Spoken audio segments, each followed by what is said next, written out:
En 79 avant Jésus-Christ, une éruption du Vésuve ravage Pompéi. Mais Naples échappe à la catastrophe. Seuls ses habitants pourront raconter cette histoire. Aujourd'hui encore, le volcan menace de faire éruption à tout moment. Et pour comprendre ce qui s'est passé ici, il faut descendre sous terre. Oh bon sang, c'est super là-dedans. Vous verrez des caves grecques couvertes d'inscriptions mystérieuses et des sépultures qui datent du culte des morts. Ici, c'est très différent. Nous sommes au royaume du culte des morts.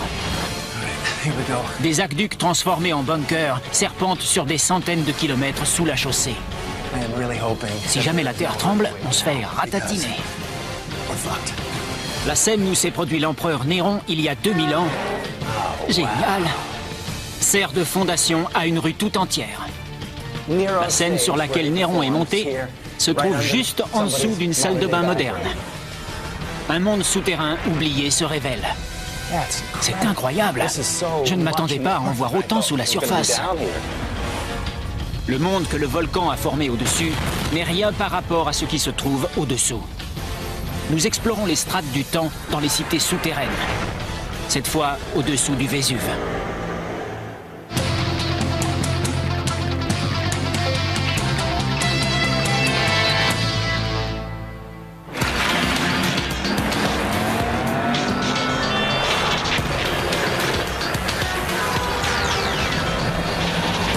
Je suis Don Whiteman. Je me trouve à Naples. Depuis des milliers d'années ici, les gens vivent sous la menace d'un volcan en activité. Mais le Vésuve lui-même ne représente qu'une partie du danger. Depuis des siècles, la mort plane au-dessus de cette cité. Elle a connu des éruptions volcaniques, des séismes, des coulées de boue, des épidémies de choléra et des invasions ennemies. Mais elle refuse de se laisser abattre. Paradoxalement, les laves du Vésuve qui ont enseveli la ville de Pompéi toute proche ont servi de fondation à la Naples moderne. Ce qui signifie que 2 millions d'habitants ne vivent pas sur le sol, mais sur de la roche volcanique. Un sol que les Grecs et les Romains ont creusé bien avant les Napolitains et qui forme une sorte de monde parallèle situé sous les rues, où l'on trouve d'antiques citernes, des abris contre les bombes et des cryptes remplies d'ossements. Peu de villes au monde disposent d'un sous-sol aussi vaste que Naples. On affirme qu'aujourd'hui, plus de 60% de la ville repose sur un véritable gruyère. 300 hectares de cavernes qui se trouvent sous chaque maison, chaque rue, chaque église et chaque pizzeria. Mais comment les habitants du petit village de pêcheurs qu'était Naples il y a près de 3000 ans ont-ils pu creuser des kilomètres de souterrains qui deviendraient des citernes, des abris et des catacombes sans le moindre outil moderne? Et comment se fait-il que la Naples moderne ne s'effondre pas sur l'ancienne? L'histoire souterraine de Naples commence il y a 400 000 ans, quand des mélanges volatiles de cendres, de roches et de gaz produits par cette région extrêmement volcanique jaillissent constamment du sol et recouvrent toute la région. Au contact de l'air, ces différents matériaux se refroidissent et durcissent pour former les soubassements de la Naples d'aujourd'hui. Quand vous creusez à Naples, vous ne trouvez pas de la terre, mais du tuf, un matériau facile à travailler mais en même temps très robuste. Le matériau parfait pour créer une ville parallèle souterraine. Mais ce que les anciens n'ont pas compris, c'est que les mêmes forces qui avaient modelé la région menaçaient de la détruire, comme la ville voisine de Pompéi allait en faire bientôt l'expérience. Le 24 août de l'an 79 avant Jésus-Christ, le sol se met à trembler. Le plus célèbre des volcans de la région, le Vésuve, commence à vomir de la fumée et des cendres. Une gigantesque explosion dont l'énergie thermique est 100 000 fois supérieure à celle dégagée par la bombe d'Hiroshima secoue le volcan. L'éruption dure plus de 24 heures. Elle projette dans l'atmosphère une colonne de cendres et de roches à plus de 18 000 mètres d'altitude. Les retombées couvrent la région de débris volcaniques sur une épaisseur de plus de 3 mètres. Ensuite, une gigantesque coulée de lave, composée de gaz et de minerais chauffés à 700 degrés, dévale la montagne à plus de 100 km à l'heure, détruisant tout sur son passage. C'est sous cette coulée volcanique que les villes de Pompéi et d'Herculanum seront pétrifiées à jamais. Naples aurait sans doute subi le même sort si un petit détail n'avait tout changé. Le vent. Un vent du nord qui chasse les cendres loin de Naples et dévie la coulée de lave qui se déverse au sud-est, épargnant le nord-ouest, c'est-à-dire Naples. Pourtant, le sol de Naples est presque entièrement composé de tuf. Si ce n'est pas l'éruption fatale à Pompéi qui a formé ce sous-sol, d'où vient-il? Peu de gens le savent, Mais près de 2000 ans avant la destruction de Pompéi, une éruption volcanique 2 fois plus puissante avait fait de cette région une terre de désolation, et ce, plusieurs siècles durant. On l'appelle l'éruption d'Avellino. Elle a englouti des villages entiers à près de 40 km à la ronde. Mais ce n'est pas tout. À 15 km du Vésuve se trouvent les champs Flégréens, ou champs ardents bordés par 40 petits volcans. Ces champs inspiraient une telle frayeur aux Romains qu'ils croyaient qu'ils étaient l'entrée de l'au-delà. Ce sont eux qui ont inspiré à Dante son enfer. Les innombrables explosions provenant de ces champs ardents ont fini par recouvrir la région de lave, de boue et de cendres, qui couche après couche ont formé le sous-sol napolitain. Aujourd'hui, la ville est bâtie au sommet de ces strates superposées que je vais pouvoir explorer en passant sous les rues. On estime à 300 hectares la superficie de cette Naples souterraine. On en connaît une centaine, mais il en reste encore 200 à découvrir.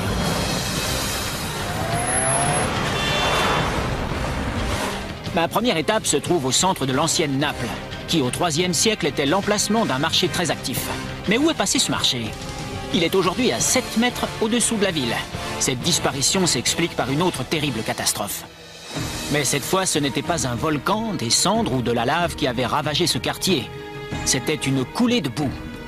Des coulées de boue aussi dévastatrices peuvent être provoquées par les eaux de pluie qui, en se mélangeant aux cendres volcaniques, créent une masse mouvante aussi lourde que du ciment, capable de tout détruire sur son passage. Comme à Pompéi, certains habitants de ce quartier au IIIe siècle ont pu s'enfuir. Les autres sont morts dans les rues. Ensuite, comme ils l'ont toujours fait, les habitants de Naples ont rebâti. 700 ans après cette coulée de boue, au tout début du Moyen-Âge, les Napolitains ont édifié une église directement sur 3 mètres d'épaisseur de boue solidifiée. Longtemps, les fidèles venus faire leur dévotion ont ignoré que, sous les bancs de l'église, se dissimulait une effroyable scène d'apocalypse. Il est probable qu'ils ne l'auraient jamais su, sans la survenue d'une autre catastrophe, la Deuxième Guerre mondiale. Bonjour Katie. Salut Don, comment va? Depuis des années, Katie Parla, une spéléologue, explore la Naples souterraine. Selon elle, ce qui se trouve sous cette église, c'est en quelque sorte le résultat spectaculaire et figé dans le temps d'une très ancienne catastrophe.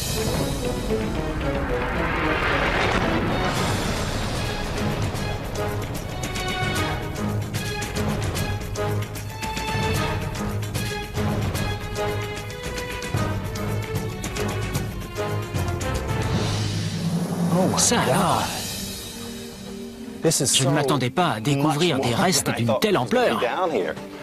C'est incroyable. Cette cité disparue, enfouie sous l'église du XIIe siècle, se trouve à l'intersection de 2 artères principales. Il y a 1600 ans, vivait là tout un peuple qui ne se doutait pas que son monde serait brutalement effacé. Où sommes-nous? On est sur de la boue. Des quartiers entiers de la ville ont été littéralement engloutis sous des coulées de boue, ce qui explique qu'on est bâti sur des niveaux supérieurs. Ah, je comprends. Au-dessus de cette boue. Chose étrange, c'est cette boue qui a sauvé cette cité souterraine. Et de fait, la boue a si bien préservé les boutiques, les maisons et même les rues qu'on dirait que les Napolitains du IIIe siècle ne les ont jamais quittés. Voilà un des nombreux endroits de ce site qui sont répertoriés comme des Follonica. Follonica? Un lavoir et une teinturerie où l'on teignait la laine. L'ancêtre de nos pressings. Ça, c'est une boulangerie. Une laverie automatique, une boulangerie, pratique pour faire ses courses. On voit aussi les restes d'une banque, des étals de marchands et l'entaille dans la pierre servant à maintenir les grilles de fer qui protégeaient les échoppes durant la nuit. Si l'église avait été bâtie au-dessus de tout cela, comment a-t-on découvert l'existence de cette ancienne cité? Tout à fait par hasard.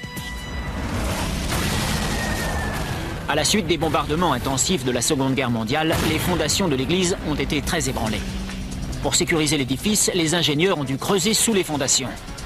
Et durant les travaux d'excavation, ils sont tombés sur cette ancienne cité. Bon, faites-moi visiter. Ce que je vois là, c'est une rangée de magasins. Il s'agit d'une rue sous arcade, en fait. Oui, semblable à une rue commerçante de la Naples moderne. Presque identique à ce que je viens de voir au-dessus. Oui, les boutiques sont de plein pied sur la rue. Les gens entrent à la banque, à la laverie ou ils viennent manger un morceau. Dans tous les cas, ces commerces sont très accessibles car ils sont au niveau de la rue. Comme dans une ville moderne, les rues se coupent à angle droit. Le forum et le marché sont situés au cœur même de la cité. Mais ce plan d'urbanisme est loin d'être unique. D'autres cités romaines sont bâties de la même façon. C'était une preuve d'ordre et la marque d'une société évoluée. Il y a 60 ans, ce site était envahi par la boue. Les ingénieurs en ont déblayé plus de 40 000 mètres cubes et ils ont dégagé une immense cavité qui s'étend sous l'église et les rues avoisinantes. Pour prévenir tout risque d'effondrement, on a placé partout des voûtes pour renforcer la structure. Mais selon Katie, la solide pierre de tuf dont on s'est servi pour bâtir la vieille ville de Naples ne montre toujours aucun signe de fatigue. Ces boutiques en arcade soutiennent vaillamment le monde qui est au-dessus. Où mène ce passage? J'avais trouvé un nouveau chemin qui s'éloignait de la grande cavité dégagée. Personne ne savait où il menait. Moi, il fallait que je sache. Super confortable. On a toute la place qu'on veut ici. Je n'en crois pas mes yeux. Ce sont les piliers de la vieille église. Et on distingue sans doute l'endroit où ils sont passés pour l'excavation. Ils sont passés directement par ces trous. Il y a encore de la poterie. Ce sont des fragments de poterie qui datent de l'Antiquité, du Moyen-Âge ou d'époques plus récentes. On a simplement entassé là tous les débris trouvés pendant les travaux d'excavation. C'est incroyable. Regardez-moi ça, ce sont de véritables pièces de musée. En fait, cette salle ne faisait pas partie de la cité romaine, mais de l'église du XIIe siècle édifiée sur le site de la coulée de boue. Et d'après Katie, cette salle romane où l'on a entassé des débris pourrait bien être une crypte datant du XIIe siècle. Cet orifice, c'est celui de l'évacuation métallique qui donne sur la rue. On comprend bien à quel point on est bas par rapport au niveau de la ville moderne. On a d'abord les Grecs de l'Antiquité, puis les Romains, ensuite le Moyen-Âge, et enfin l'époque moderne, au sommet. Un millefeuille de plus de 2000 ans. 2000 ans d'histoire empilés les uns sur les autres se trouvent sous ces rues. Si l'on feuillette ces strates, on découvrira d'anciennes fondations qui en soutiennent de plus récentes, et avec un peu de chance, on trouvera des quartiers entiers conservés dans la boue. Mais la Naples souterraine n'aurait sans doute pas résisté sans la puissance destructrice de la nature. Une force destructrice qui a contribué à créer et parfois à protéger un ancien monde parallèle. Pour le meilleur ou pour le pire, ce volcan géant couvre toujours à l'horizon. On ne peut pas entrer dans une maison, un restaurant ni un hôtel sans tomber sur une représentation du Vésuve. Le volcan domine le paysage à la fois littéralement et culturellement. Les Napolitains sont hantés par cette éventualité que leur ville puisse disparaître, comme Herculanum et Pompéi.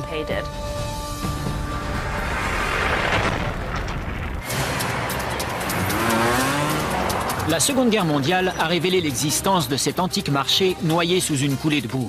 Mais ce n'est pas tout. Des centaines de citernes et des kilomètres de souterrains datant des Grecs et des Romains ont été découverts par les habitants lorsque les bombes éventraient les rues et que les Napolitains cherchaient leur salut sous terre. C'est alors que les gens ont pu prendre la mesure de l'étendue de cette véritable ville sous la ville et qu'ils ont constaté que moins de la moitié de la Naples moderne était bâtie sur un sol ferme. Après cette découverte des souterrains, nombre d'archéologues et d'aventuriers se sont lancés à la recherche de trésors perdus dans cet immense labyrinthe qui s'étend sous la cité. Mais une famille napolitaine les a tous battus de vitesse. En réparant des tuyaux qui fuyaient dans leur cave, ils ont découvert mieux qu'un trésor caché. Le lieu où se produisait l'un des plus célèbres empereurs romains. J'ai rendez-vous avec Enzo Albertini, un archéologue. Bonjour. Bonjour. Son assistante, Manila, me servira d'interprète. Il m'emmène dans un banal appartement. On a découvert récemment qu'il était situé directement au-dessus d'un théâtre antique. Il ne s'agit pas d'un théâtre quelconque, mais de l'un des plus connus où l'on a donné les plus célèbres représentations de l'histoire romaine. Alors, c'est ici? Oui. Depuis 4 siècles, des familles ont vécu juste au-dessus de ce théâtre oublié. On est dans un appartement situé au rez-de-chaussée? Oui, dans un logement napolitain banal. Mais ce qu'on découvre au-dessous n'a rien de banal. Oh là là, c'est géant. Voilà un spectacle peu ordinaire. Des années durant, ces Napolitains ont vécu sans se douter que les parois de leur chambre reposaient sur les murs du plus scabreux des théâtres, celui de l'empereur Néron.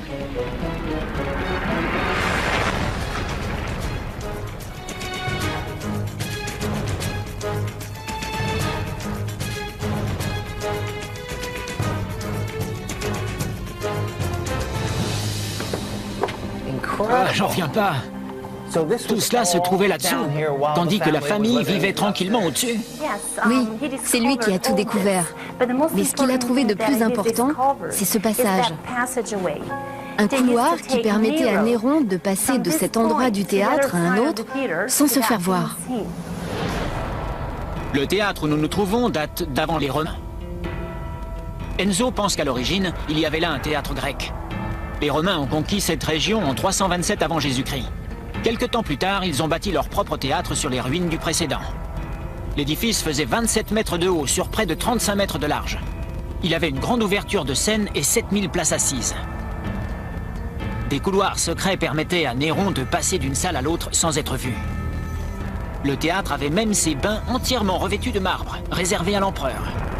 Ce théâtre était l'édifice le plus impressionnant de la Naples romaine. On entre dans le passage de l'empereur? Oui. Celui qu'empruntait Néron? Oui, il passait par là.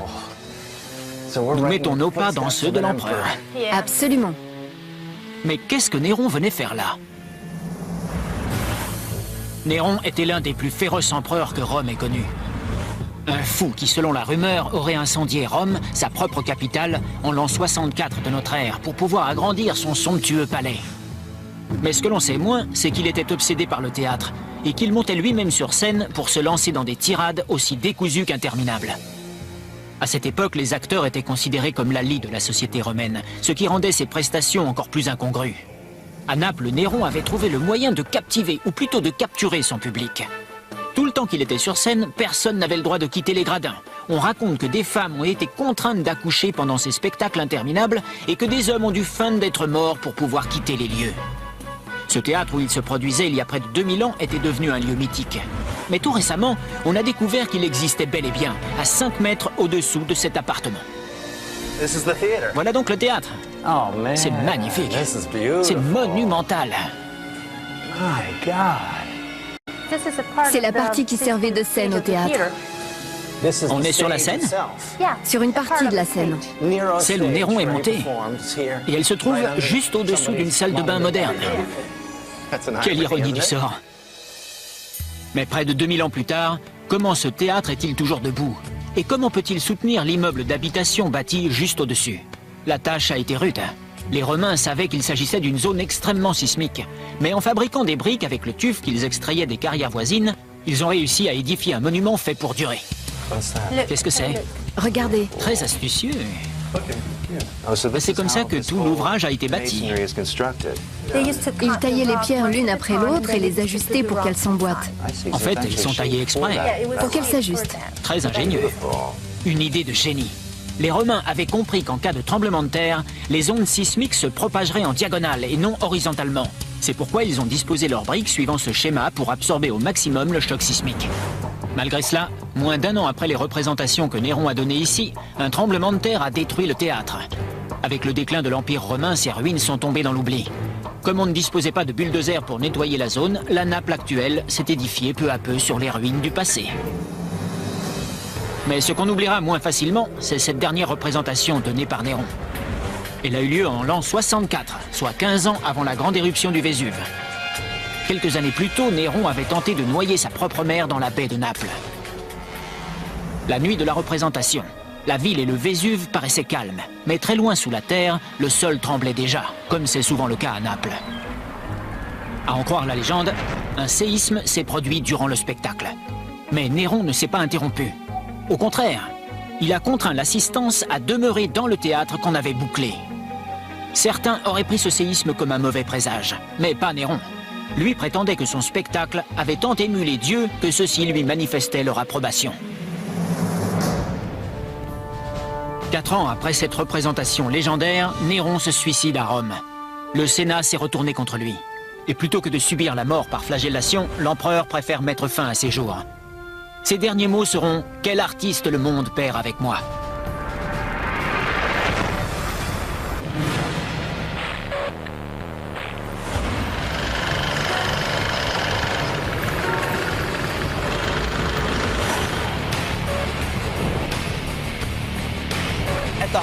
Au plus fort de la Seconde Guerre mondiale, la ville de Naples est la cible privilégiée des bombardements alliés. Des bombardements massifs. Ce sera la ville la plus touchée d'Italie. La plupart des Napolitains connaissaient les légendes qui couraient sur la ville souterraine. Mais quand ils ont été forcés de se mettre à l'abri, ils ont redécouvert un monde disparu.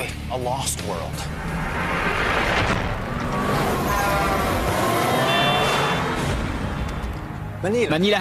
Bonjour. Je retrouve Manila qui va me servir de guide pour explorer les tout premiers souterrains de Naples.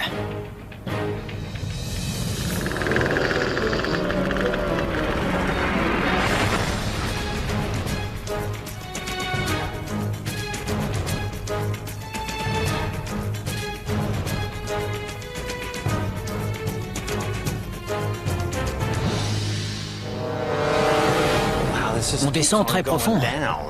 Oui, c'est incroyable. C'est immense. Comment expliquer la présence de 400 km de tunnels et de cavernes? Tout a commencé il y a 2500 ans, quand les Grecs ont commencé à exploiter les carrières de tuf pour bâtir leur cité juste au-dessus. 150 ans plus tard, quand les Romains prennent possession de la région, ils utilisent les trous des carrières comme citernes pour s'approvisionner en eau. Ils entreprennent de modifier les lieux et de creuser leurs propres tunnels et citernes. Autrement dit, il y a 2500 ans, là où je me trouve, je serais sous plus de 30 mètres d'eau, à l'intérieur de la source qui alimentait Naples. Regardez ça. C'est un puits ouvert. En fait, le puits dans lequel les gens faisaient descendre leur seau était aussi profond que ça. Oui. Si haut que ça? Oui. C'est renversant. C'était l'un des systèmes hydrauliques les plus perfectionnés et les plus vastes de cette époque, étant donné la taille des ouvrages nécessaires pour acheminer l'eau jusqu'ici. Contrairement aux autres cités romaines, dont les sources étaient toujours situées sur une colline, la source de Naples se trouvait à un niveau extrêmement bas. Les Romains étaient des experts en aqueducs, mais à Naples, ils ont dû accomplir de véritables prouesses. Comme il leur fallait une pente constante pour transporter l'eau, ils n'avaient pas d'autre choix que de passer sous terre. Au lieu de bâtir des arches en élévation, les ingénieurs romains ont dû creuser des tunnels dans le tuf pour maintenir cette pente constante depuis la source jusqu'au centre de la cité. Certaines portions de ces tunnels se trouvent encore à plus de 30 mètres au-dessous des rues. Ils alimentaient les différentes citernes et finalement les puits situés dans les artères qui sont au-dessus. Je progresse dans l'un des systèmes d'adduction d'eau les plus perfectionnés de l'Antiquité. Oh my God. Oh là là. Wow. C'est somptueux. Oh, this is beautiful. C'est resté dans l'état dans lequel c'était. C'est une citerne. Oui. Mais la façon dont l'eau transportée par l'aqueduc se répartit de citerne en citerne est encore plus admirable. Les hydrauliciens le savaient. Plus la section de tunnel est petite, plus l'eau coule vite. Le travail quotidien de l'ouvrier spécialisé appelé pozzaro, l'équivalent de puisatier, consiste à s'assurer que les conduites sont libres et l'eau limpide. Sa fonction est capitale. Il y a près de 8000 puits à Naples. Tous les habitants s'abreuvant à la même source, la contamination peut avoir des résultats désastreux. En 1884, on a frôlé la catastrophe. Une épidémie de choléra a ravagé la ville et fait plus de 7000 victimes.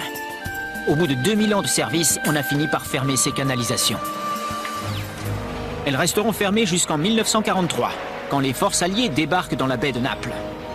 À l'inverse d'Hitler, qui avait fait bâtir des bunkers à Berlin et dans les principales villes, Mussolini n'a rien prévu pour ses concitoyens en temps de guerre.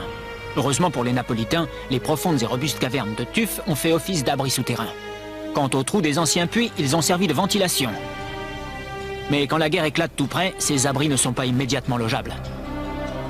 Ils ont trouvé des amas de décombres de 12 mètres de haut. Mais ils n'ont pas pu tout évacuer. Ils ont tout repoussé plus bas. Ils ont tout tassé pour pouvoir se donner une base. La base d'origine se trouvait enfouie sous 10 mètres de gravats. Depuis la fin du 19e siècle, les Napolitains s'étaient servis des souterrains comme de décharges. Et lorsque le régime fasciste de Mussolini décide de transformer ces anciens tunnels en abris souterrains, au lieu de débarrasser les lieux, les gens ont simplement écrasé les détritus et aplani la base du souterrain. Le premier raid aérien effectué par les Anglais a eu lieu en 1940. Durant plus de 2 ans, Naples subira des bombardements intensifs et ceci jusqu'à l'armistice. Sans cette antique cité souterraine, le nombre des morts aurait été ahurissant. Et ça, c'est quoi? Bonne question. C'est un graffiti. On voit 2 personnages. Ce cercle représente le monde et il y a écrit « Vinceremo », ce qui signifie « nous vaincrons ».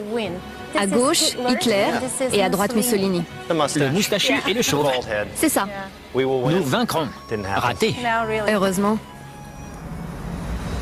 Aujourd'hui à Naples, on voit partout des traces de plus de 2500 ans d'histoire. What is this? Et ça, c'est quoi?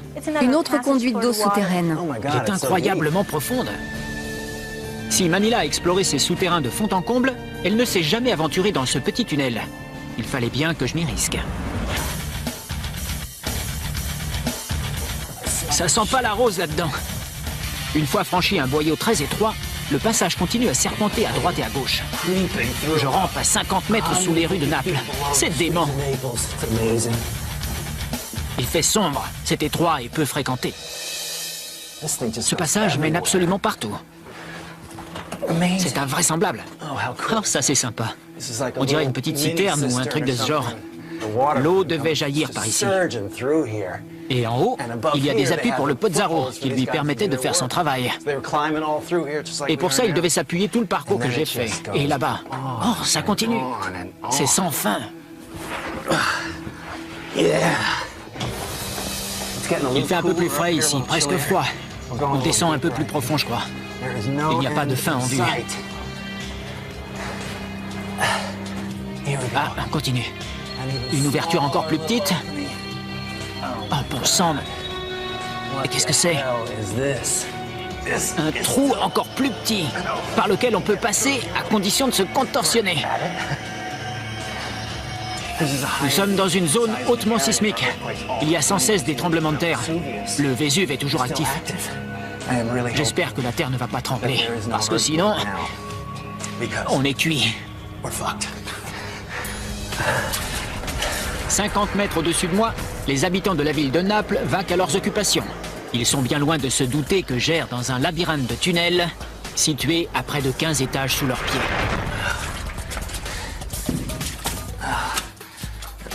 Un autre tunnel qui descend. On y va. Ah, et voilà, un cul-de-sac. L'excavation s'est arrêtée là. Des gravats qui datent de la Deuxième Guerre mondiale. On va tâcher de retrouver la sortie. Cet immense labyrinthe souterrain composé d'aqueducs, transformé en abri souterrain de fortune, a sauvé la vie de nombreux Napolitains pendant la guerre.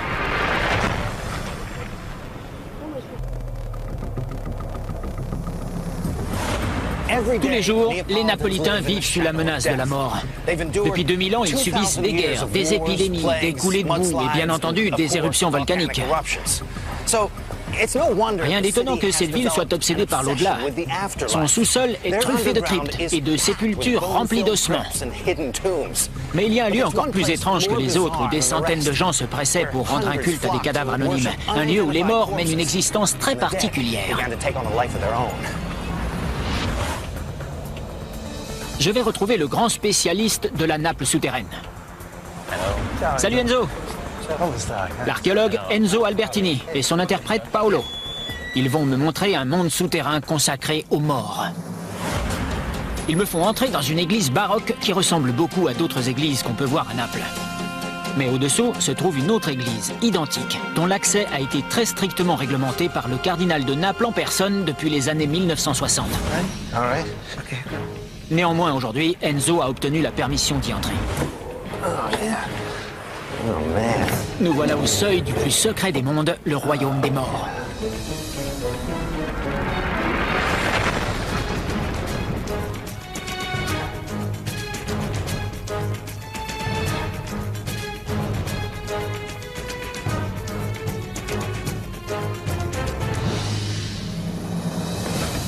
En effet, c'est complètement différent ici. Tous les éléments qui se trouvent ici sont dédiés au culte des morts. Ici, nous sommes dans le lieu du culte des morts. Et il faut dire que l'ambiance est un peu inquiétante et macabre. Qui étaient ces gens qui vouaient un culte aux morts? Et comment se fait-il que ce site souterrain soit si rigoureusement réglementé? C'était un groupe clandestin qui trouvait la paix dans ces sépultures souterraines. Les adeptes de ce culte adoptaient littéralement des crânes ou des ossements anonymes qu'ils venaient visiter tous les jours. Plus de 2000 crânes ont trouvé refuge dans ce lieu souterrain. Beaucoup de ces sépultures anonymes remontent à 1656, date à laquelle une gigantesque épidémie a fait 150 000 morts, près de la moitié des habitants de Naples.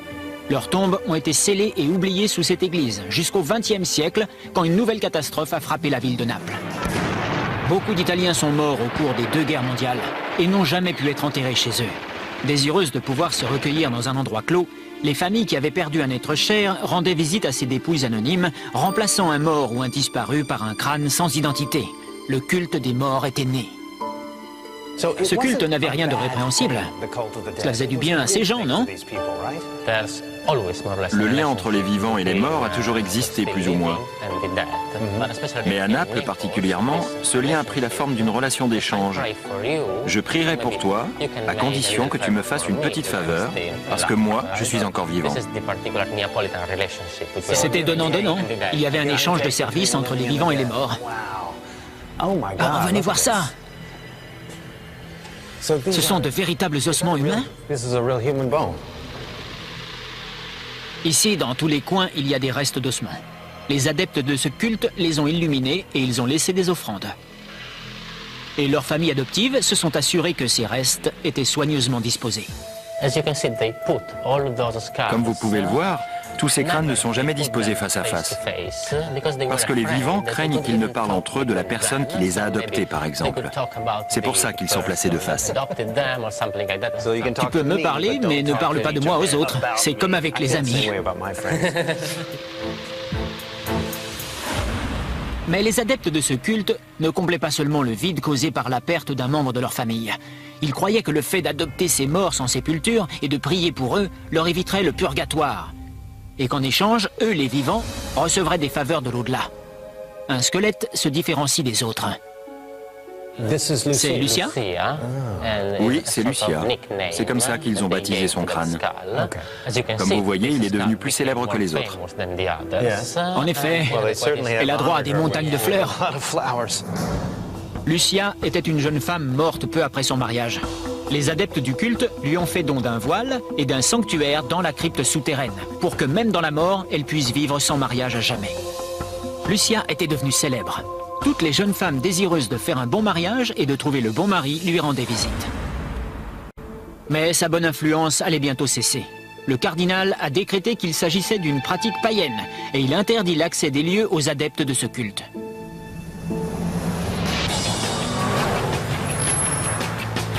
Mais ce culte des morts n'était ni le dernier ni le premier des rites funéraires dans une ville où le destin peut frapper à chaque instant. Les rues de Naples sont parsemées de statues et de monuments élevés en l'honneur de leurs citoyens les plus illustres. C'est une façon pour les Napolitains du XXIe siècle de mettre en valeur leurs ancêtres. Mais sous cette église médiévale, vous verrez que les habitants de Naples avaient une façon plus horrifiante d'honorer leurs morts.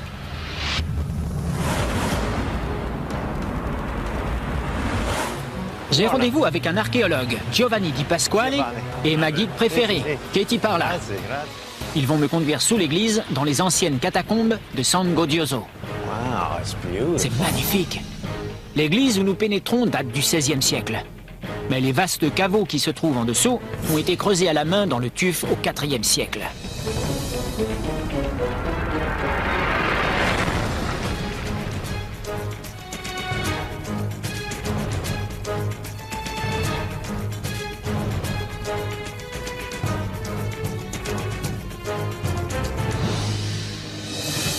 Ah, c'est renversant. Ce cimetière souterrain est gigantesque. Mais à l'origine, il n'était pas prévu pour contenir autant de défunts. On aperçoit l'église juste au-dessus. À quoi servait cette ouverture? Au XVIe siècle, ce caveau servait de crypte familiale, et c'est par cette trappe qu'on y descendait les morts. Je comprends. Mais où sont les corps? En fait, nous sommes à 2 mètres au-dessus des tombes. Et ils sont toujours au-dessous? La vie n'était pas rose à la fin du Moyen-Âge. Heureux étaient ceux qui atteignaient 30 ans. Plus tard, en 1656, une épidémie de choléra ravage la ville. 600 personnes meurent tous les jours pendant 8 interminables mois. Les autorités n'arrivent plus à suivre. On fait creuser aussi vite que possible un monde souterrain et une véritable cité des morts se crée ainsi sous terre. Oh grand Dieu! Et qu'est-ce que c'est? Il s'agit de 2 nobles dont les crânes ont été séparés du corps et dont on a incrusté le squelette dans ce mur. Ah, attends voir. Pourquoi les a-t-on séparés? Au XVIe siècle, c'est la mode de détacher la tête du corps. On façonnait des portraits avec des squelettes, ce qui renseignait sur l'identité des morts. Ici, on voit le mari et la femme qui se tiennent la main. C'est un peu morbide. Cette incrustation funéraire était réservée à l'aristocratie. À cette époque, seuls les nobles pouvaient se permettre de dépenser une fortune pour se faire bâtir une crypte et se faire immortaliser dans la pierre de tuf. À cette époque, on jugeait de mauvais goût de montrer le corps entier. C'est pourquoi on enlevait la tête. Mais les morts avaient encore bien des histoires à nous raconter. Encore un tunnel. Ces compartiments-là sont plus petits et entièrement différents de ceux qu'on a vus tout à l'heure. Les corps étaient placés en position fétale dans le réceptacle. Il y a même un trou pour y loger la tête pour que le corps soit bien équilibré. On trouve partout ces niches pourvues de récipients. Les cadavres placés à l'intérieur s'y vidaient lentement de leurs humeurs. Mais ce procédé était réservé aux nobles, car il coûtait fort cher et durait très longtemps. Plus bizarre encore, des gens chargés de surveiller les opérations pressaient les corps pour vider les cadavres de leurs liquides organiques. On leur remontait les genoux sur la poitrine pour accélérer le processus. Cette pratique étrange a perduré jusqu'au début du XXe siècle, époque à laquelle cette galerie souterraine de squelettes a été scellée. On l'a oubliée sous la chaussée.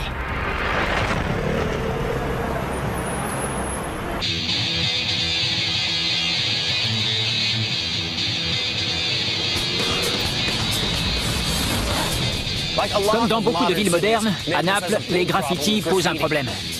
Mais c'est un problème qui ne date pas d'aujourd'hui. Ici, les gens écrivent sur les murs depuis des milliers d'années. Pour un archéologue, les graffitis ne sont pas gênants. Au contraire, ce sont de précieux indices pour découvrir les secrets du passé à condition de savoir les décrypter. Les origines de Naples, on les trouve profondément enfouies sous cette colline, à 10 km du Vésuve. Elle remonte au 5e siècle avant Jésus-Christ, mais elle recèle d'autres secrets. Le docteur Enzo Albertini a découvert une caverne gigantesque sous le cimetière attenant à une église médiévale. Sur les murs de cette caverne, on a trouvé des inscriptions dans une langue étrange et mystérieuse qu'aujourd'hui encore on est incapable de déchiffrer. Il s'agit d'une zone interdite au public. Bonjour, mais j'avais l'autorisation de visiter cette ancienne carrière, grâce à laquelle on avait bâti Naples et d'examiner les mystérieux messages laissés par les tout premiers Napolitains. Gina, une collègue d'Enzo, ferait l'interprète. Je me prépare. Il faut mettre ce harnachement.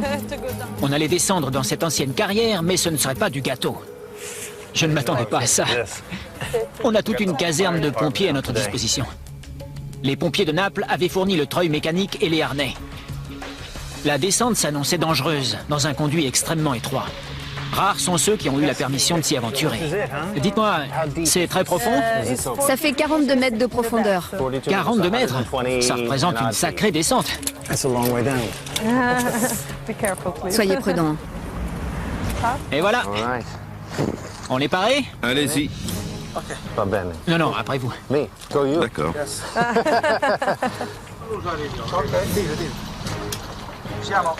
Entendu? On y va. Je m'enfonce à 40 mètres sous un cimetière napolitain et je remonte 2400 ans en arrière.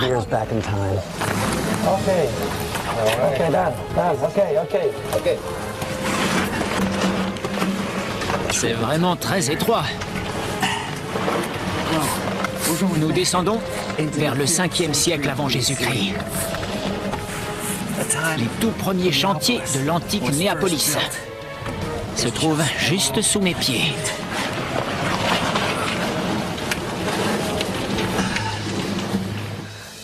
Oh bon sang, c'est stupéfiant. C'est pas possible. Oh, c'est trop beau. Cette carrière est l'une des plus vastes qu'on ait découvertes non loin du Vésuve. Les Grecs ont extrait une telle quantité de tuf sur ce site qu'on pourrait y faire tenir un immeuble de 10 étages. Il y a près de 2500 ans, une intense activité régnait ici. Je me serais trouvé au milieu d'ouvriers de l'Antiquité en train de tailler la roche pour construire cette cité. On estime qu'ici, ils ont extrait 50 000 tonnes de tuf. Alors pourquoi ont-ils cessé? Après un siècle d'exploitation, les Grecs ont jugé qu'il était trop dangereux de poursuivre. Le danger qui les a poussés à partir, ce n'était pas seulement les éruptions volcaniques, mais aussi les tremblements de terre. L'entrée originelle de la carrière s'est effectivement effondrée il y a 2000 ans. Autrement dit, cette carrière souterraine a été fermée pendant tout ce temps. Mais comment se fait-il que la ville située au-dessus ne se soit pas effondrée sur cette carrière? L'église qui est au-dessus exerce des tonnes de pression sur ce gruyère. Les Grecs, qui étaient très astucieux, ont donné à cette caverne une forme de carafe, afin que ses parois obliques répartissent mieux la charge qu'exerce le terrain au-dessus. Dans la plupart des sites souterrains abandonnés, les générations suivantes se sont contentées de condamner les accès et les conduits d'extraction avec des planches de bois recouvertes de tuf et de terre. Et assez vite, l'existence même de cette carrière et d'autres sites a été oubliée. Mais 2000 ans plus tard, quand Enzo la découvre, il tombe sur un autre mystère. Ces inscriptions, il faut encore les étudier. Il y a beaucoup de mystères dans ce caveau. Premier mystère, pourquoi a-t-on exploité cette roche ici et pas ailleurs? Second mystère, pourquoi ont-ils écrit des choses sur ces murs? À côté des coups de burin, on voit d'énigmatiques caractères grecs gravés dans le tuf. Mais le sens de ces inscriptions nous échappe. On ne connaît rien de semblable non seulement dans la région, mais nulle part ailleurs au monde. C'est une découverte archéologique de premier plan.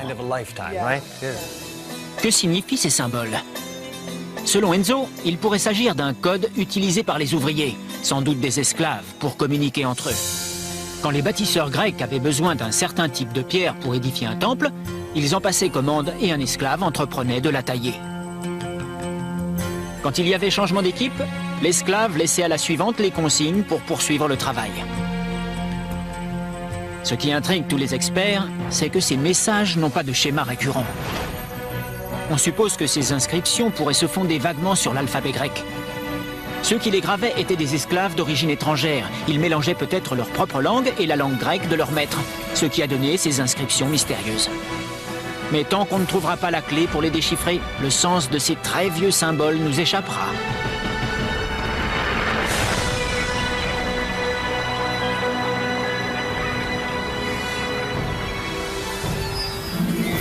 Il y a des millions d'années, ce sont de prodigieuses forces souterraines qui ont façonné le site de Naples. Depuis que les Grecs, les premiers, y ont bâti une cité, on a creusé son sous-sol volcanique, créant ainsi un monde parallèle truffé d'anciennes citernes, transformé en super bunkers ou en cryptes pleines d'ossements sous la chaussée. Autrement dit, ici, partout où vous marchez, vous foulez le passé. Mais aujourd'hui, les mêmes forces qui ont créé Naples menacent de faire disparaître 2500 ans de son histoire, sans en laisser de traces. Les Napolitains vous répondront que c'est le prix à payer quand on a la chance de vivre. En 79 avant Jésus-Christ, une éruption du Vésuve ravage Pompéi. Mais Naples échappe à la catastrophe. Seuls ses habitants pourront raconter cette histoire. Aujourd'hui encore, le volcan menace de faire éruption à tout moment. Et pour comprendre ce qui s'est passé ici, il faut descendre sous terre. Oh bon sang, c'est super là-dedans. Vous verrez des caves grecques couvertes d'inscriptions mystérieuses et des sépultures qui datent du culte des morts. Ici, c'est très différent. Nous sommes au royaume du culte des morts. Des aqueducs transformés en bunkers serpentent sur des centaines de kilomètres sous la chaussée. Si jamais la terre tremble, on se fait ratatiner. La scène où s'est produit l'empereur Néron il y a 2000 ans, génial, sert de fondation à une rue tout entière. La scène sur laquelle Néron est monté se trouve juste en dessous d'une salle de bain moderne. Un monde souterrain oublié se révèle. C'est incroyable. Je ne m'attendais pas à en voir autant sous la surface. Le monde que le volcan a formé au-dessus n'est rien par rapport à ce qui se trouve au-dessous. Nous explorons les strates du temps dans les cités souterraines. Cette fois au-dessous du Vésuve.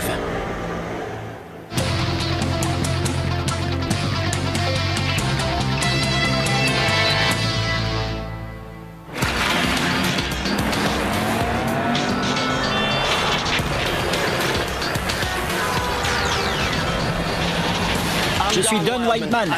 Je me trouve à Naples. Depuis des milliers d'années ici, les gens vivent sous la menace d'un volcan en activité. Mais le Vésuve lui-même ne représente qu'une partie du danger. Depuis des siècles, la mort plane au-dessus de cette cité. Elle a connu des éruptions volcaniques, des séismes, des coulées de boue, des épidémies de choléra et des invasions ennemies. Mais elle refuse de se laisser abattre. Paradoxalement, les laves du Vésuve qui ont enseveli la ville de Pompéi toute proche ont servi de fondation à la Naples moderne. Ce qui signifie que 2 millions d'habitants ne vivent pas sur le sol, mais sur de la roche volcanique. Un sol que les Grecs et les Romains ont creusé bien avant les Napolitains et qui forme une sorte de monde parallèle situé sous les rues, où l'on trouve d'antiques citernes, des abris contre les bombes et des cryptes remplies d'ossements. Peu de villes au monde disposent d'un sous-sol aussi vaste que Naples. On affirme qu'aujourd'hui, plus de 60% de la ville repose sur un véritable gruyère. 300 hectares de cavernes qui se trouvent sous chaque maison, chaque rue, chaque église et chaque pizzeria. Mais comment les habitants du petit village de pêcheurs qu'était Naples il y a près de 3000 ans ont-ils pu creuser des kilomètres de souterrains qui deviendraient des citernes, des abris et des catacombes sans le moindre outil moderne? Et comment se fait-il que la Naples moderne ne s'effondre pas sur l'ancienne? L'histoire souterraine de Naples commence il y a 400 000 ans, quand des mélanges volatiles de cendres, de roches et de gaz produits par cette région extrêmement volcanique jaillissent constamment du sol et recouvrent toute la région. Au contact de l'air, ces différents matériaux se refroidissent et durcissent pour former les soubassements de la Naples d'aujourd'hui. Quand vous creusez à Naples, vous ne trouvez pas de la terre, mais du tuf, un matériau facile à travailler mais en même temps très robuste. Le matériau parfait pour créer une ville parallèle souterraine. Mais ce que les anciens n'ont pas compris, c'est que les mêmes forces qui avaient modelé la région menaçaient de la détruire, comme la ville voisine de Pompéi allait en faire bientôt l'expérience. Le 24 août de l'an 79 avant Jésus-Christ, le sol se met à trembler. Le plus célèbre des volcans de la région, le Vésuve, commence à vomir de la fumée et des cendres. Une gigantesque explosion dont l'énergie thermique est 100 000 fois supérieure à celle dégagée par la bombe d'Hiroshima secoue le volcan. L'éruption dure plus de 24 heures. Elle projette dans l'atmosphère une colonne de cendres et de roches à plus de 18 000 mètres d'altitude. Les retombées couvrent la région de débris volcaniques sur une épaisseur de plus de 3 mètres. Ensuite, une gigantesque coulée de lave, composée de gaz et de minerais chauffés à 700 degrés, dévale la montagne à plus de 100 km à l'heure, détruisant tout sur son passage. C'est sous cette coulée volcanique que les villes de Pompéi et d'Herculanum seront pétrifiées à jamais. Naples aurait sans doute subi le même sort si un petit détail n'avait tout changé. Le vent. Un vent du nord qui chasse les cendres loin de Naples et dévie la coulée de lave qui se déverse au sud-est, épargnant le nord-ouest, c'est-à-dire Naples. Pourtant, le sol de Naples est presque entièrement composé de tuf. Si ce n'est pas l'éruption fatale à Pompéi qui a formé ce sous-sol, d'où vient-il? Peu de gens le savent, mais près de 2000 ans avant la destruction de Pompéi, une éruption volcanique 2 fois plus puissante avait fait de cette région une terre de désolation, et ce, plusieurs siècles durant. On l'appelle l'éruption d'Avellino. Elle a englouti des villages entiers à près de 40 km à la ronde. Mais ce n'est pas tout. À 15 km du Vésuve se trouvent les champs Flégréens, ou champs ardents bordés par 40 petits volcans. Ces champs inspiraient une telle frayeur aux Romains qu'ils croyaient qu'ils étaient l'entrée de l'au-delà. Ce sont eux qui ont inspiré à Dante son enfer. Les innombrables explosions provenant de ces champs ardents ont fini par recouvrir la région de lave, de boue et de cendres, qui couche après couche ont formé le sous-sol napolitain. Aujourd'hui, la ville est bâtie au sommet de ces strates superposées que je vais pouvoir explorer en passant sous les rues. On estime à 300 hectares la superficie de cette Naples souterraine. On en connaît une centaine, mais il en reste encore 200 à découvrir.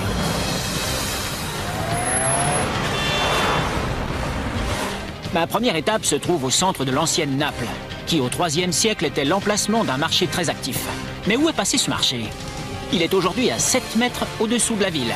Cette disparition s'explique par une autre terrible catastrophe. Mais cette fois, ce n'était pas un volcan, des cendres ou de la lave qui avaient ravagé ce quartier. C'était une coulée de boue.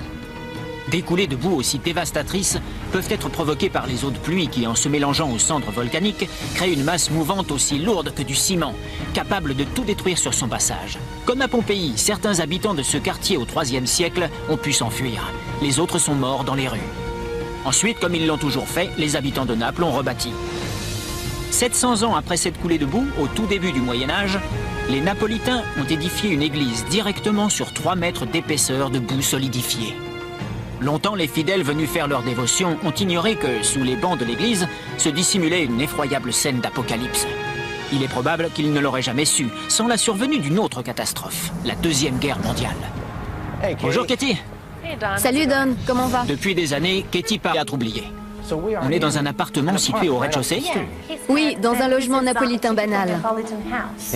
Mais ce qu'on découvre au-dessous n'a rien de banal. Oh là là, c'est géant. Voilà un spectacle peu ordinaire. Des années durant, ces Napolitains ont vécu sans se douter que les parois de leur chambre reposaient sur les murs du plus scabreux des théâtres, celui de l'empereur Néron.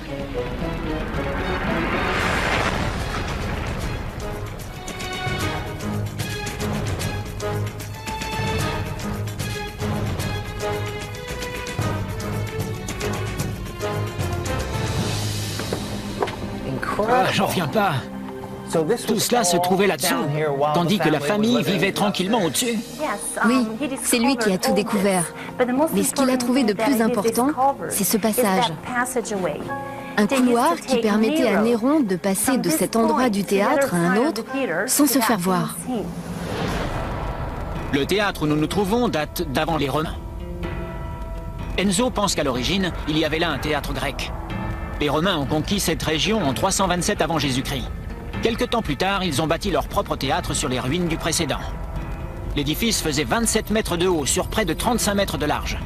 Il avait une grande ouverture de scène et 7000 places assises.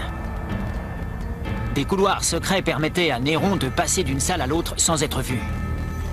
Le théâtre avait même ses bains entièrement revêtus de marbre, réservés à l'empereur. Ce théâtre était l'édifice le plus impressionnant de la Naples romaine. On entre dans le passage de l'empereur? Oui. Celui qu'empruntait Néron? Oui, il passait par là. Nous mettons nos pas dans ceux de l'empereur. Absolument. Mais qu'est-ce que Néron venait faire là? Néron était l'un des plus féroces empereurs que Rome ait connu.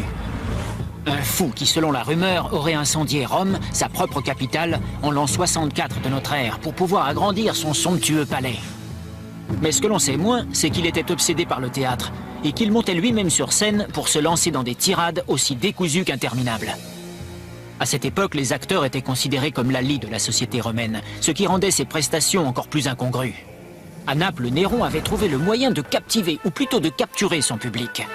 Tout le temps qu'il était sur scène, personne n'avait le droit de quitter les gradins. On raconte que des femmes ont été contraintes d'accoucher pendant ces spectacles interminables et que des hommes ont dû feindre d'être morts pour pouvoir quitter les lieux. Ce théâtre où il se produisait il y a près de 2000 ans était devenu un lieu mythique. Mais tout récemment, on a découvert qu'il existait bel et bien, à 5 mètres au-dessous de cet appartement. Voilà donc le théâtre. C'est magnifique. C'est monumental. C'est la partie qui servait de scène au théâtre. On est sur la scène? Sur une partie de la scène. Celle où Néron est monté. Et elle se trouve juste au-dessous d'une salle de bain moderne. Quelle ironie du sort. Mais près de 2000 ans plus tard, comment ce théâtre est-il toujours debout? Et comment peut-il soutenir l'immeuble d'habitation bâti juste au-dessus? La tâche a été rude. Les Romains savaient qu'il s'agissait d'une zone extrêmement sismique. Mais en fabriquant des briques avec le tuf qu'ils extrayaient des carrières voisines, ils ont réussi à édifier un monument fait pour durer. Qu'est-ce que c'est?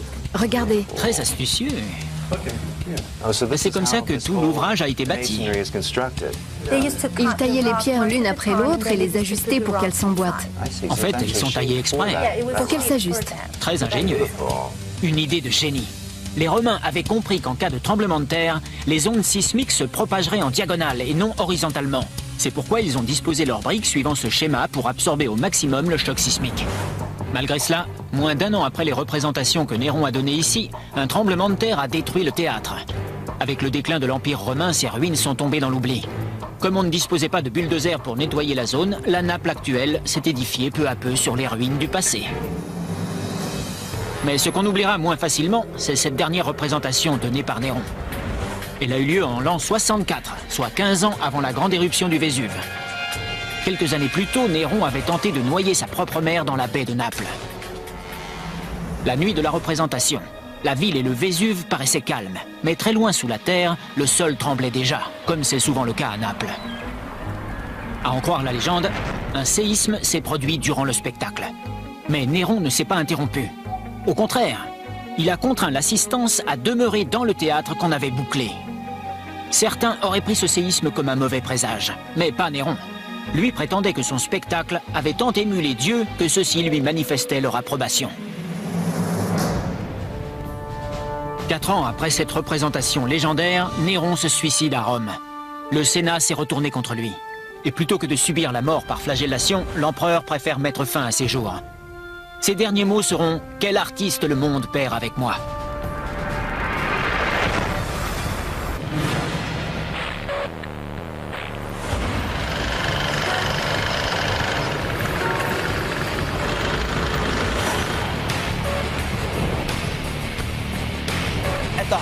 Au plus fort de la Seconde Guerre mondiale, la ville de Naples est la cible privilégiée des bombardements alliés. Des bombardements massifs. Ce sera la ville la plus touchée d'Italie. La plupart des Napolitains connaissaient les légendes qui couraient sur la ville souterraine. Mais quand ils ont été forcés de se mettre à l'abri, ils ont redécouvert un monde disparu.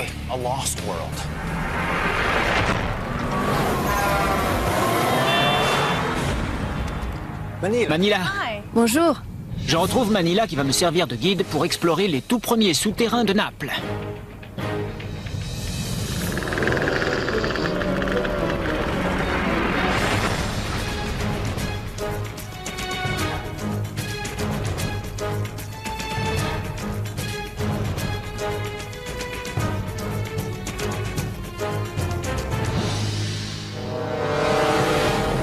On descend très profond.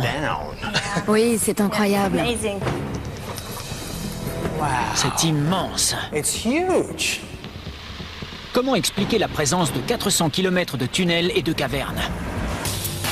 Tout a commencé il y a 2500 ans, quand les Grecs ont commencé à exploiter les carrières de tuf pour bâtir leur cité juste au-dessus. 150 ans plus tard, quand les Romains prennent possession de la région, ils utilisent les trous des carrières comme citernes pour s'approvisionner en eau. Ils entreprennent de modifier les lieux et de creuser leurs propres tunnels et citernes. Autrement dit, il y a 2500 ans, là où je me trouve, je serais sous plus de 30 mètres d'eau, à l'intérieur de la source qui alimentait Naples. Regardez ça. C'est un puits ouvert. En fait, le puits dans lequel les gens faisaient descendre leur seau était aussi profond que ça. Oui. Si haut que ça? Oui. C'est renversant. C'était l'un des systèmes hydrauliques les plus perfectionnés et les plus vastes de cette époque, étant donné la taille des ouvrages nécessaires pour acheminer l'eau jusqu'ici. Contrairement aux autres cités romaines, dont les sources étaient toujours situées sur une colline, la source de Naples se trouvait à un niveau extrêmement bas. Les Romains étaient des experts en aqueducs, mais à Naples, ils ont dû accomplir de véritables prouesses. Comme il leur fallait une pente constante pour transporter l'eau, ils n'avaient pas d'autre choix que de passer sous terre. Au lieu de bâtir des arches en élévation, les ingénieurs romains ont dû creuser des tunnels dans le tuf pour maintenir cette pente constante depuis la source jusqu'au centre de la cité. Certaines portions de ces tunnels se trouvent encore à plus de 30 mètres au-dessous des rues. Ils alimentaient les différentes citernes et finalement les puits situés dans les artères qui sont au-dessus. Je progresse dans l'un des systèmes d'adduction d'eau les plus perfectionnés de l'Antiquité. Oh my God. Oh là là. Wow. C'est somptueux. Oh, this is beautiful. C'est resté dans l'état dans lequel c'était. C'est une citerne. Oui. Mais la façon dont l'eau transportée par l'aqueduc se répartit de citerne en citerne est encore plus admirable. Les hydrauliciens le savaient. Plus la section de tunnel est petite, plus l'eau coule vite. Le travail quotidien de l'ouvrier spécialisé appelé pozzaro, l'équivalent de puisatier, consiste à s'assurer que les conduites sont libres et l'eau limpide. Sa fonction est capitale. Il y a près de 8000 puits à Naples. Tous les habitants s'abreuvant à la même source, la contamination peut avoir des résultats désastreux. En 1884, on a frôlé la catastrophe. Une épidémie de choléra a ravagé la ville et fait plus de 7000 victimes. Au bout de 2000 ans de service, on a fini par fermer ces canalisations. Elles resteront fermées jusqu'en 1943, quand les forces alliées débarquent dans la baie de Naples. À l'inverse d'Hitler, qui avait fait bâtir des bunkers à Berlin et dans les principales villes, Mussolini n'a rien prévu pour ses concitoyens en temps de guerre. Heureusement pour les Napolitains, les profondes et robustes cavernes de tuf ont fait office d'abri souterrain. Quant aux trous des anciens puits, ils ont servi de ventilation. Mais quand la guerre éclate tout près, ces abris ne sont pas immédiatement logeables. Ils ont trouvé des amas de décombres de 12 mètres de haut. Mais ils n'ont pas pu tout évacuer. Ils ont tout repoussé plus bas. Ils ont tout tassé pour pouvoir se donner une base. La base d'origine se trouvait enfouie sous 10 mètres de gravats. Depuis la fin du 19e siècle, les Napolitains s'étaient servis des souterrains comme de décharges. Et lorsque le régime fasciste de Mussolini décide de transformer ces anciens tunnels en abris souterrains, au lieu de débarrasser les lieux, les gens ont simplement écrasé les détritus et aplani la base du souterrain. Le premier raid aérien effectué par les Anglais a eu lieu en 1940. Durant plus de 2 ans, Naples subira des bombardements intensifs, et ceci jusqu'à l'armistice. Sans cette antique cité souterraine, le nombre des morts aurait été ahurissant. Et ça, c'est quoi? Bonne question. C'est un graffiti. On voit 2 personnages. Ce cercle représente le monde et il y a écrit « Vinceremo », ce qui signifie « nous vaincrons ». À gauche, Hitler et à droite, Mussolini. Le moustachu et le chauve. C'est ça. Nous vaincrons. Raté. Heureusement. Aujourd'hui à Naples, on voit partout des traces de plus de 2500 ans d'histoire. Et ça, c'est quoi? Une autre conduite d'eau souterraine. Elle est incroyablement profonde. Si Manila a exploré ses souterrains de fond en comble, elle ne s'est jamais aventurée dans ce petit tunnel. Il fallait bien que je m'y risque. Ça sent pas la rose là-dedans. Une fois franchi un boyau très étroit, le passage continue à serpenter à droite et à gauche. Je rampe à 50 mètres sous les rues de Naples. C'est dément. Il fait sombre, c'est étroit et peu fréquenté. Ce passage mène absolument partout. C'est invraisemblable. Oh, ça c'est sympa. On dirait une petite citerne ou un truc de ce genre. L'eau devait jaillir par ici. Et en haut, il y a des appuis pour le Pozzaro qui lui permettaient de faire son travail. Et pour ça, il devait s'appuyer tout le parcours que j'ai fait. Et là-bas, oh, ça continue. C'est sans fin. Il fait un peu plus frais ici, presque froid. On descend un peu plus profond, je crois. Il n'y a pas de fin en vue. Ah, on continue. Une ouverture encore plus petite. Oh, bon sang. Et qu'est-ce que c'est? Un trou encore plus petit, par lequel on peut passer à condition de se contorsionner. Nous sommes dans une zone hautement sismique. Il y a sans cesse des tremblements de terre. Le Vésuve est toujours actif. J'espère que la terre ne va pas trembler, parce que sinon, on est cuit. 50 mètres au-dessus de moi, les habitants de la ville de Naples vaquent à leurs occupations. Ils sont bien loin de se douter que j'erre dans un labyrinthe de tunnels situé à près de 15 étages sous leurs pieds.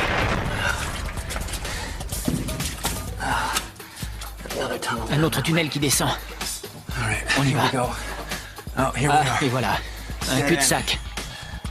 L'excavation s'est arrêtée là. Des gravats qui datent de la Deuxième Guerre mondiale. On va tâcher de retrouver la sortie. Cet immense labyrinthe souterrain composé d'aqueducs, transformé en abri souterrain de fortune, a sauvé la vie de nombreux Napolitains pendant la guerre.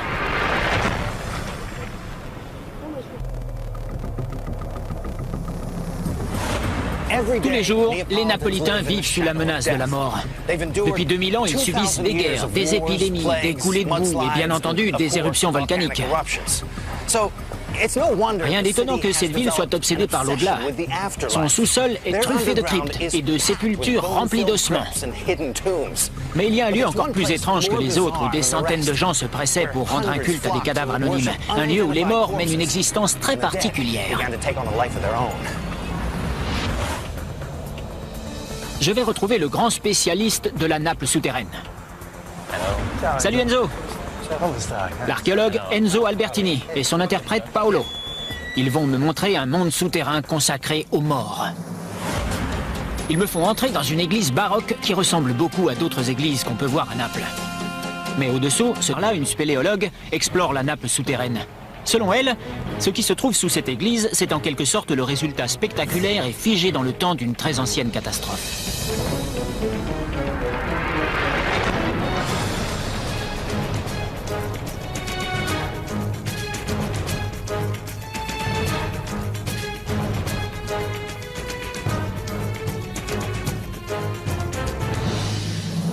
Ça alors, je ne m'attendais pas à découvrir des restes d'une telle ampleur.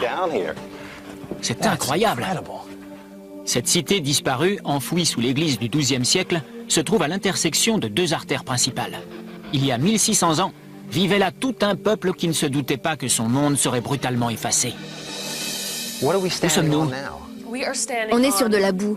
Des quartiers entiers de la ville ont été littéralement engloutis sous des coulées de boue, ce qui explique qu'on est bâti sur des niveaux supérieurs. Ah, je comprends. Au-dessus de cette boue. Chose étrange, c'est cette boue qui a sauvé cette cité souterraine. Et de fait, la boue a si bien préservé les boutiques, les maisons et même les rues qu'on dirait que les Napolitains du IIIe siècle ne les ont jamais quittées. Voilà un des nombreux endroits de ce site qui sont répertoriés comme des Follonica. Follonica, Un lavoir et une teinturerie où l'on teignait la laine. l'ancêtre de nos pressings. Ça, c'est une boulangerie. Une laverie automatique, une boulangerie, pratique pour faire ses courses. On voit aussi les restes d'une banque, des étals de marchands et l'entaille dans la pierre servant à maintenir les grilles de fer qui protégeaient les échoppes durant la nuit. Si l'église avait été bâtie au-dessus de tout cela, comment a-t-on découvert l'existence de cette ancienne cité? Tout à fait par hasard. À la suite des bombardements intensifs de la Seconde Guerre mondiale, les fondations de l'église ont été très ébranlées. Pour sécuriser l'édifice, les ingénieurs ont dû creuser sous les fondations. Et durant les travaux d'excavation, ils sont tombés sur cette ancienne cité. Bon, faites-moi visiter. Ce que je vois là, c'est une rangée de magasins. Il s'agit d'une rue sous arcade, en fait. Oui, semblable à une rue commerçante de la Naples moderne. Presque identique à ce que je viens de voir au-dessus. Oui, les boutiques sont de plein pied sur la rue. Les gens entrent à la banque, à la laverie où ils viennent manger un morceau. Dans tous les cas, ces commerces sont très accessibles car ils sont au niveau de la rue.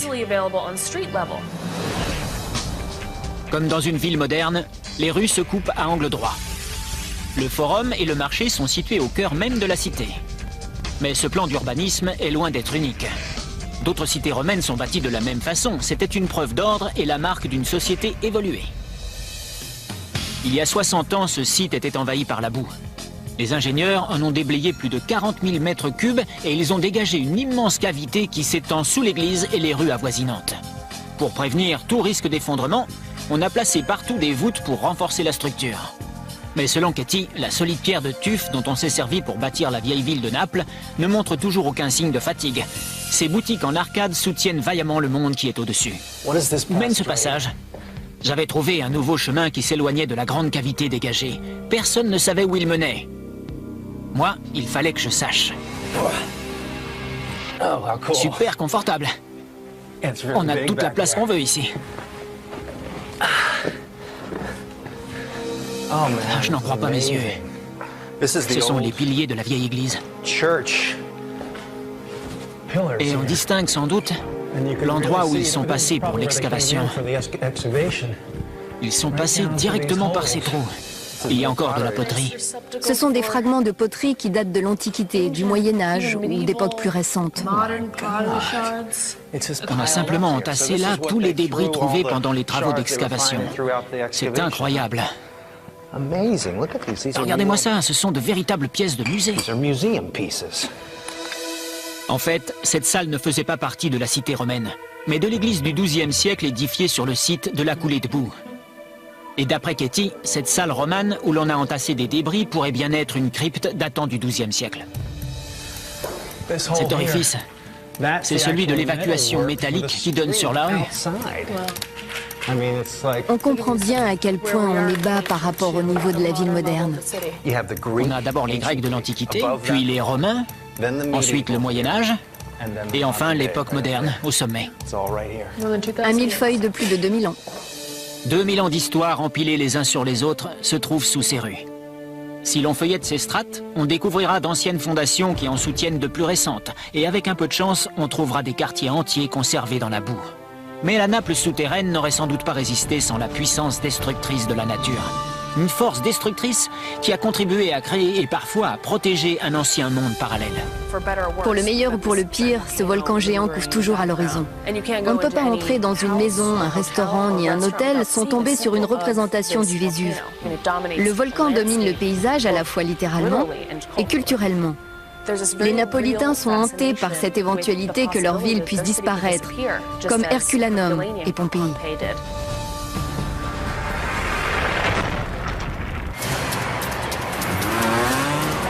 La Seconde Guerre mondiale a révélé l'existence de cet antique marché noyé sous une coulée de boue. Mais ce n'est pas tout. Des centaines de citernes et des kilomètres de souterrains datant des Grecs et des Romains ont été découverts par les habitants lorsque les bombes éventraient les rues et que les Napolitains cherchaient leur salut sous terre. C'est alors que les gens ont pu prendre la mesure de l'étendue de cette véritable ville sous la ville et qu'ils ont constaté que moins de la moitié de la Naples moderne était bâtie sur un sol ferme. Après cette découverte des souterrains, nombre d'archéologues et d'aventuriers se sont lancés à la recherche de trésors perdus dans cet immense labyrinthe qui s'étend sous la cité. Mais une famille napolitaine les a tous battus de vitesse. En réparant des tuyaux qui fuyaient dans leur cave, ils ont découvert mieux qu'un trésor caché. Le lieu où se produisait l'un des plus célèbres empereurs romains. J'ai rendez-vous avec Enzo Albertini, un archéologue. Bonjour. Bonjour. Son assistante, Manila, me servira d'interprète. Il m'emmène dans un banal appartement. On a découvert récemment qu'il était situé directement au-dessus d'un théâtre antique. Il ne s'agit pas d'un théâtre quelconque, mais de l'un des plus connus où l'on a donné les plus célèbres représentations de l'histoire romaine. Alors, c'est ici? Oui. Depuis 4 siècles, des familles ont vécu juste au-dessus de ce se trouve une autre église, identique, dont l'accès a été très strictement réglementé par le cardinal de Naples en personne depuis les années 1960. Néanmoins, aujourd'hui, Enzo a obtenu la permission d'y entrer. Nous voilà au seuil du plus secret des mondes, le royaume des morts.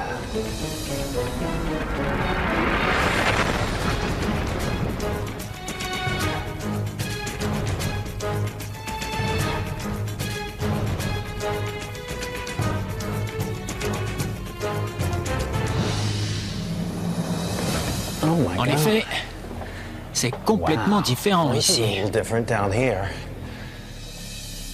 Tous les éléments qui se trouvent ici sont dédiés au culte des morts. Ici, nous sommes dans le lieu du culte des morts. Et il faut dire que l'ambiance est un peu inquiétante et macabre. Qui étaient ces gens qui vouaient un culte aux morts? Et comment se fait-il que ce site souterrain soit si rigoureusement réglementé? C'était un groupe clandestin qui trouvait la paix dans ces sépultures souterraines. Les adeptes de ce culte adoptaient littéralement des crânes ou des ossements anonymes qu'ils venaient visiter tous les jours. Plus de 2000 crânes ont trouvé refuge dans ce lieu souterrain.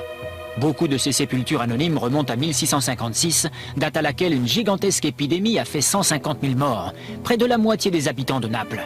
Leurs tombes ont été scellées et oubliées sous cette église, jusqu'au XXe siècle, quand une nouvelle catastrophe a frappé la ville de Naples. Beaucoup d'Italiens sont morts au cours des 2 guerres mondiales et n'ont jamais pu être enterrés chez eux.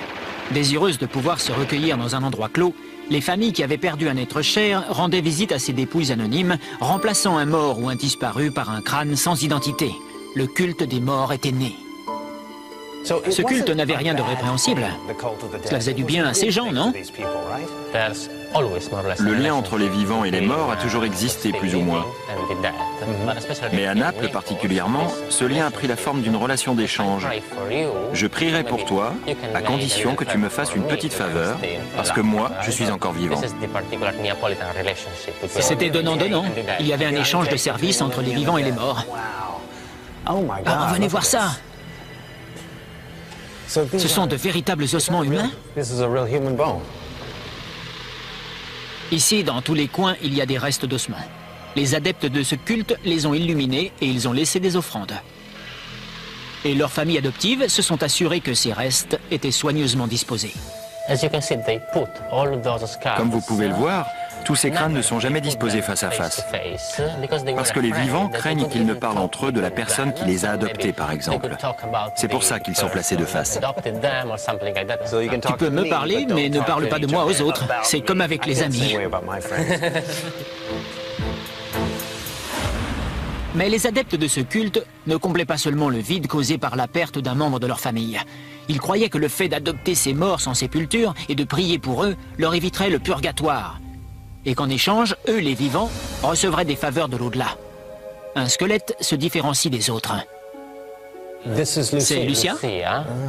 Oui, c'est Lucia. C'est comme ça qu'ils ont baptisé son crâne. Comme vous voyez, il est devenu plus célèbre que les autres.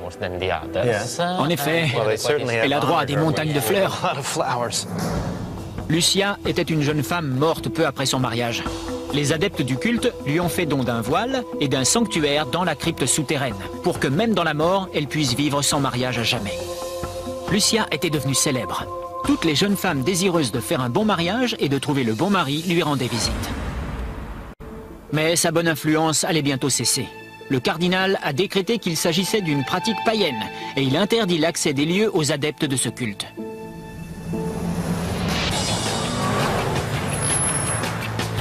Mais ce culte des morts n'était ni le dernier ni le premier des rites funéraires dans une ville où le destin peut frapper à chaque instant. Les rues de Naples sont parsemées de statues et de monuments élevés en l'honneur de leurs citoyens les plus illustres. C'est une façon pour les Napolitains du XXIe siècle de mettre en valeur leurs ancêtres. Mais sous cette église médiévale, vous verrez que les habitants de Naples avaient une façon plus horrifiante d'honorer leurs morts.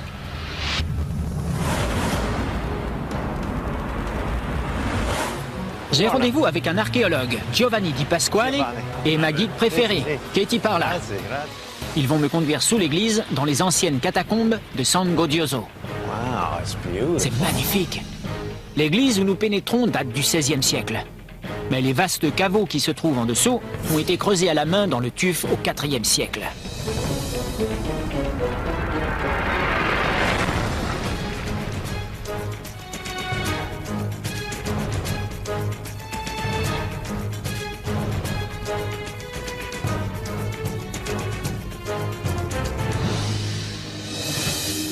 Ah, c'est renversant.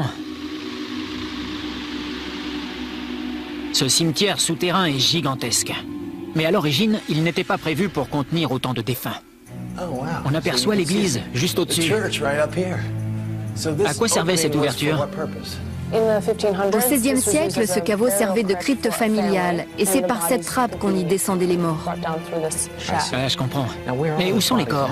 En fait, nous sommes à 2 mètres au-dessus des tombes. Et ils sont toujours au-dessous? La vie n'était pas rose à la fin du Moyen-Âge. Heureux étaient ceux qui atteignaient 30 ans. Plus tard, en 1656, une épidémie de choléra ravage la ville. 600 personnes meurent tous les jours pendant 8 interminables mois. Les autorités n'arrivent plus à suivre. On fait creuser aussi vite que possible un monde souterrain et une véritable cité des morts se crée ainsi sous terre. Oh grand Dieu! Et qu'est-ce que c'est? Il s'agit de 2 nobles dont les crânes ont été séparés du corps et dont on a incrusté le squelette dans ce mur. Attends voir. Pourquoi les a-t-on séparés? Au XVIe siècle, c'est la mode de détacher la tête du corps. On façonnait des portraits avec des squelettes, ce qui renseignait sur l'identité des morts. Ici, on voit le mari et la femme qui se tiennent la main. C'est un peu morbide. Cette incrustation funéraire était réservée à l'aristocratie. À cette époque, seuls les nobles pouvaient se permettre de dépenser une fortune pour se faire bâtir une crypte et se faire immortaliser dans la pierre de tuf. À cette époque, on jugeait de mauvais goût de montrer le corps entier. C'est pourquoi on enlevait la tête. Mais les morts avaient encore bien des histoires à nous raconter. Encore un tunnel. C'est